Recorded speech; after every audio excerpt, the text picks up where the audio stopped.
What if I told you that you were a creative person? Would you agree with me? Now, what if I told you that it's not the creativity that comes from you, but it's the creativity that comes from a force above you?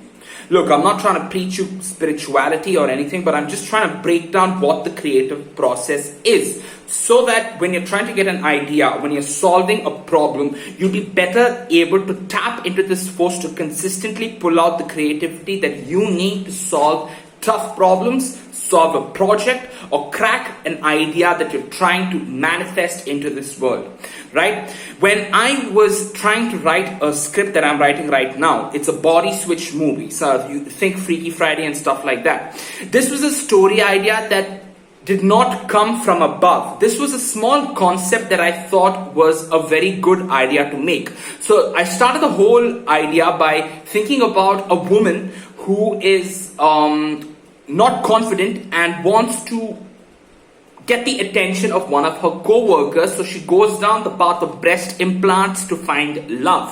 So this was an idea that I started working with, and I thought that it was pretty good. But when I started writing it, I found that the story was not going in the right direction. So I reversed the direction and started watching a lot of movies in the same genre. By watching the movies in the same genre, I watched a movie called What Women Want. So it's about how a guy who is a narcissistic man, who is a narcissistic womanizer, gets a superpower to actually hear what women are thinking. And then he starts hearing what women think of him. And it's a transformation movie. So I started studying this movie, and I noted down all the plot points. And I kept doing this for movies in the same genre. Once I had a good file of what happens in these type of movies, I then started thinking about this idea again of a body switch movie, and then one fine day, it came to me. So this was a creative endeavor where I actually had to do the research, submit it to my subconscious mind, and then get the idea. That's the first form of creativity, where you want to achieve something and you make a list of facts, make a list of research, and then submit it to your subconscious mind, and then one fine day it finally comes. But the most important part in this creative endeavor is the research part, because you got to do the best amount of research that you can to submit the idea to your subconscious mind. And this is not some woo-woo that I'm talking about. It's just your mind filing through all the information that you've given it, and finally it gives you an end product. That's the first form of creativity.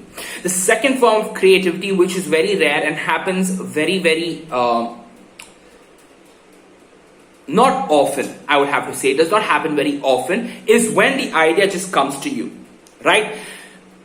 If you see this, if you can see my hand, I have a scar over here, right? You can see the scar. This scar happened when I fell from a train. Yeah, that's right. I was stupid enough to walk out of a slow-moving train, and I fell down and I broke my hand in 2 pieces. Sitting in the hospital, hopped up on morphine, lying down on my hospital bed, when suddenly I got up. But I had an idea for a movie, and the movie was called The 72-Hour Virgin, and it was about how a dude has 3 days to lose his virginity after he contracts a cancerous growth in his prostate.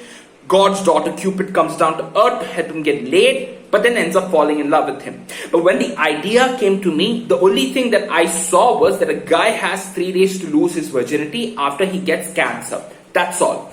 Once this idea came to me, I then had to spend a couple of weeks thinking about it, mulling it over, before the entire logline that I just showed you came. So, how do you use this?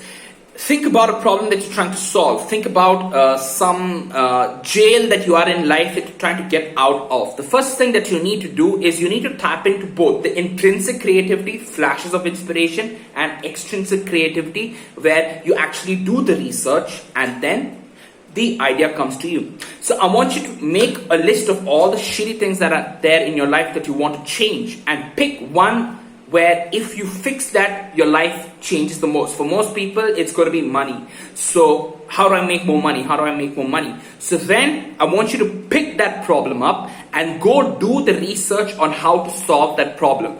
Do not do the research with the intention of solving the problem, but do the research with the intention of accumulating all the resources that your mind would need to finally give you an idea. Trust me, this definitely works. I work a full-time job as a content writer. So my job on a daily basis is to get creative on the briefs that are coming to me. So I'm working on a blog at the moment on a new chat module that we are developing. Not me, the company that I work for is developing. So how I go about it is I go talk to everybody who is involved in this project, collect all the information from them, wait for a day, and the next day I summarize all the information into a document and then start writing.